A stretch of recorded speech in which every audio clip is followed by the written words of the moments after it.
Buenas noches queridos estudiantes, este es el cuarto vídeo de guía de elaboración de tesis. Hoy día vamos a hablar sobre diseños de investigación. Take me home. I'll be gone in a day or two. ¿Y qué es un diseño de investigación? Un diseño de investigación es un plan, una estrategia para que logremos responder a la pregunta de investigación. El diseño va a señalar al investigador qué debe hacer para alcanzar su objetivo, comprobar su hipótesis y responder a su pregunta de investigación. Pongamos un ejemplo. La pregunta: ¿le gustaría a Flor? ¿Por qué sí? ¿Por qué no? La hipótesis sería: ¿yo le resulto atractivo a Flor porque así me lo ha hecho saber? Por lo tanto, el diseño sería el plan para confirmar si yo realmente le gusto a Flor o no. Y dicho plan debería incluir estrategias para poder alcanzar el objetivo y responder a la pregunta o confirmar la hipótesis. Bueno, en la literatura sobre investigación podemos encontrar diferentes diseños de investigación. Están los experimentales y no experimentales. Los experimentales se clasifican en tres: preexperimento, cuasi experimento y experimentos puros. Y los no experimentales se clasifican en transversales y longitudinales.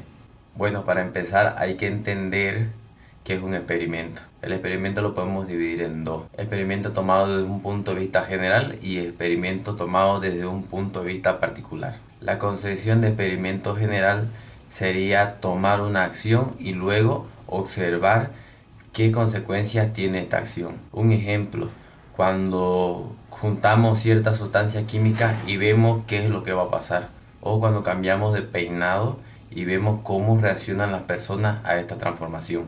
Bueno, el experimento implica la manipulación intencional de alguna acción para ver qué efectos va a ocasionar esto. De una concepción más particular, podemos ver que el experimento en una situación científica conlleva a la manipulación de una o más variables independientes para poder averiguar cuáles son las consecuencias de dicha manipulación sobre una o más variables dependientes.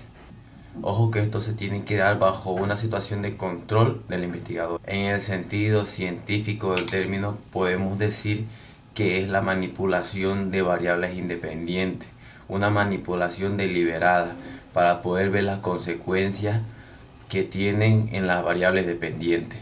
Todo esto se tiene que dar bajo un control estricto del investigador. Preexperimento. Se llama así porque no llega a ser un experimento, no se llegan a manipular ninguna variable independiente, solamente se va a presentar un estímulo. Este estímulo podría ser una ley educativa, un discurso político y tantas cosas.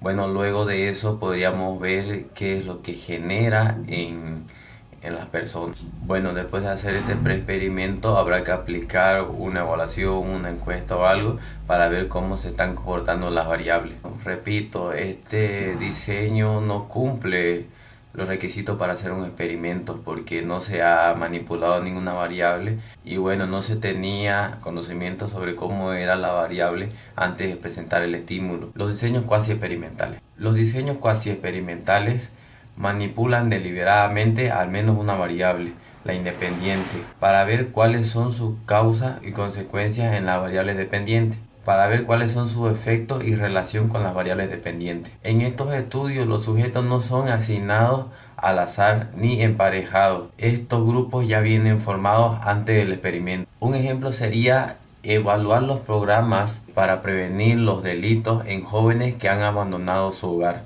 Claro que este experimento debe estar constituido por jóvenes voluntarios que se quieran someter a este programa de investigación.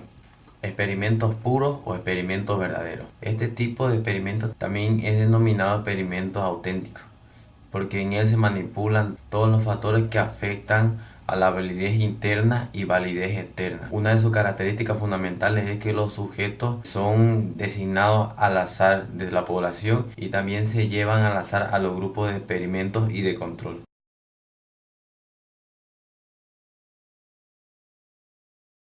La investigación no experimental es donde no manipulamos ninguna de las variables independientes.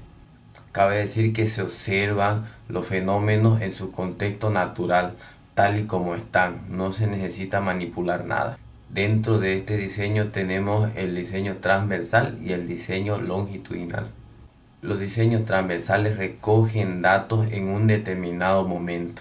Bueno, y su propósito es simplemente analizar o ver cómo incide o qué relación tienen las variables en determinado momento.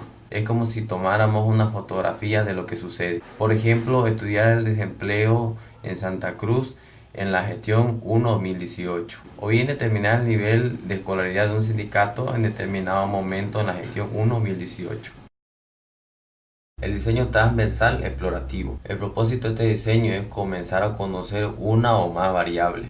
Podríamos decir una nueva situación. Por ejemplo, podríamos hacer una investigación donde podamos determinar cuál es el grado de predisposición de las empresas para contratar a personas con capacidades diferentes. Bueno, como no se encuentran datos de este tipo de contrataciones, lo que se va a hacer es hacer un sondeo en varias empresas para ver cuáles son sus políticas de contratación a estas personas. Pero esos datos recogidos van a ser válidos para esa situación y ese lugar en específico. Este tipo de diseño tiene el objetivo de indagar cuál es la incidencia que existe entre una y otra variable. Posterior a esto ya se puede planear una investigación más descriptiva con un diseño transversal descriptivo. El diseño transversal descriptivo tiene el objetivo de indagar cuál es la incidencia que existe entre una y otra variable. Por ejemplo, una investigación donde pretendamos medir cuál es la expectativa de sueldo de los trabajadores frente a la empresa. En esta investigación no pretendemos ver la relación que existe entre su trabajo y su calidad, entre su trabajo y su puntualidad y varias cosas, sino lo que queremos es describir simplemente cuál es la expectativa que tiene respecto al sueldo. Diseño transversal, correlacional, causal. También tiene como objetivo describir, pero en esta ocasión va a describir y mostrar las causas de la interacción de dos o más variables. Entonces se va a preocupar de ver la relación de estas variables, sean correlacionales o causales. Bueno, un ejemplo sería una investigación donde se quiera indagar cuál es la relación entre atractivo físico y la relación de confianza en el noviazgo. Investigaciones no experimentales longitudinales. Los diseños longitudinales recolectan información durante un transcurso del tiempo. Tiene un punto de partida, no tiene un punto de finalizar. Esto quiere decir que van a ir tomando datos durante el tiempo para ver cómo se están comportando estas variables, para poder así ver inferencias entre el cambio y las consecuencias que tienen. Diseños longitudinales de tendencia. Los diseños de tendencia son los que van a analizar las variables a través del tiempo en un determinado grupo. Por ejemplo, una investigación de la actitud o opinión que tienen frente al aborto cierta comunidad. Este estudio se va a hacer durante 10 años y se va a ir recolectando la información durante todo ese tiempo para ver cuál es su actitud frente al aborto. En este tipo de estudios se analiza la evolución a lo largo de este tiempo. Bueno, se puede observar o medir la población completa o tomar una muestra significativa cuando se va a medir. Diseños longitudinales de evolución de grupos. Este tipo de diseño va a examinar los cambios en subgrupos o categorías de la población. Pueden ser por edad.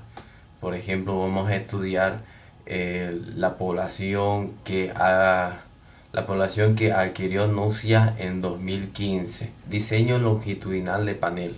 Los diseños de panel son similares a los dos anteriores que hemos visto, solo que el mismo grupo de sujetos es medido a través del tiempo y en distintos momentos. Por ejemplo, sería una investigación donde vamos a analizar cuál es la actitud que tiene el estudiante frente a las técnicas de estudio y los estilos de enseñanza de su docente a través del tiempo durante unos 5 años.